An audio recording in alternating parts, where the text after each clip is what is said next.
lavender's green. I'm Katherine Zeserson, and it's been my pleasure to be facilitating this creative think tank on singing and maternal mental health. We've had a really generous group of people here, 14 people who've come from different backgrounds, clinical psychologists, practitioners, researchers, funders, all bringing their considerable gifts and talents to bear on the question, how can singing benefit maternal mental health? Well, this is still a relatively new field, and so I think there's many different ways in which we could develop it. But for me, two of the really important issues are, first of all, replicability, and whether we see the same evidence when we replicate this work.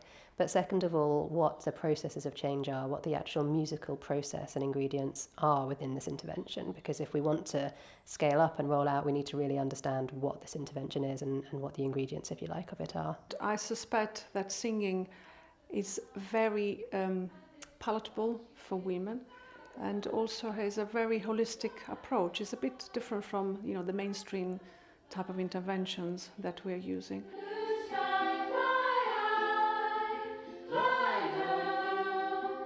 So often, I think, when women become mothers, their sense of themselves and their identity is kind of lost along the way. They're now mum, and that's central to the interactions that they have. And I think what's so interesting is that these interventions that are helpful are the ones where mum as a person, as a human being outside of her role as a mother, is somehow put central again. It feels for me like the key things are how to kind of disseminate what we know so far about the impact of music on maternal mental health. How do we get that message more widely out there?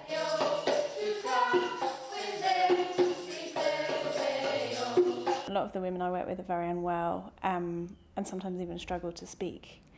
And the effects on the babies of that long term can be quite significant and quite pronounced. The real strong evidence for music being beneficial comes from that route, and then trying to distill it all and then put it into graphs in papers is all well and good, but it kind of loses something. So I'm really here to sort of to understand the reality, and I think some of that has been coming across from the other practitioners, and that's been really valuable for us to understand. Call up your friends, dilly dilly, set them to work. Some to the plough, dilly dilly, some to the fork. Some to make hay, dilly dilly, some to thresh corn, whilst you and I, dilly dilly, keep ourselves warm. Two of the colleagues, actually, one who is a nursery nurse who works with mothers and babies who have mental health challenges, one of whom is a psychiatrist who works in the same field. Both of them have just been saying to me that they feel that one said, I feel like my mind is opened, and someone else said, I feel like thinking is valued in this environment. Whilst you and I, dilly dilly, keep ourselves warm. Ooh.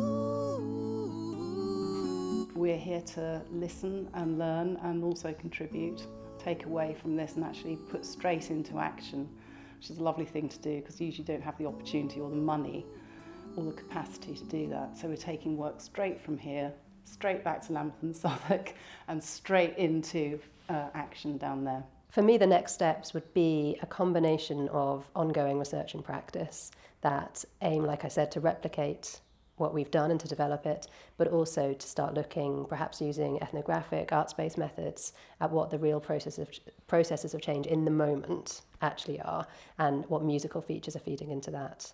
Just the conversations have given me ideas that I'll take back into my own practice. So, for example, the early years session that I do with babies, toddlers and carers, I am going to be thinking more about the mental health. Just to be in the room with so many different people from lots of different perspectives around this issue. So from people working at a clinical level, to practitioners like me. It's always really refreshing to meet other people that are doing similar work to me.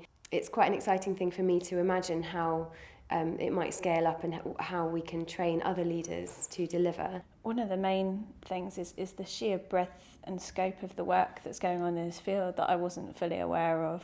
And there was one particular thing that I never considered before, is about the lack of suitable songs and lullaby for mothers and babies, and this idea of creating an archive and a kind of digital bank of songs that people can access to sing to their babies. I think that was the thing that intrigued me most. I think for myself as well as a freelancer, coming into contact with people, clinical psychologists, policymakers, that's been really a new thing for me, and really interesting to see their take on it from a totally different angle.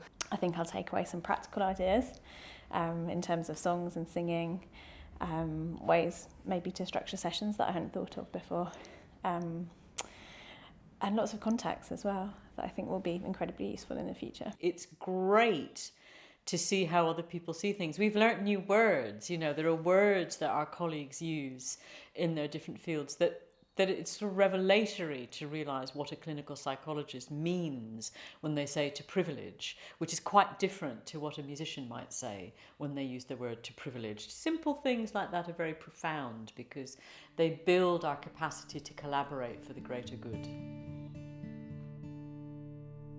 Here in the dark of the night, clearer than any bright light can shine on us.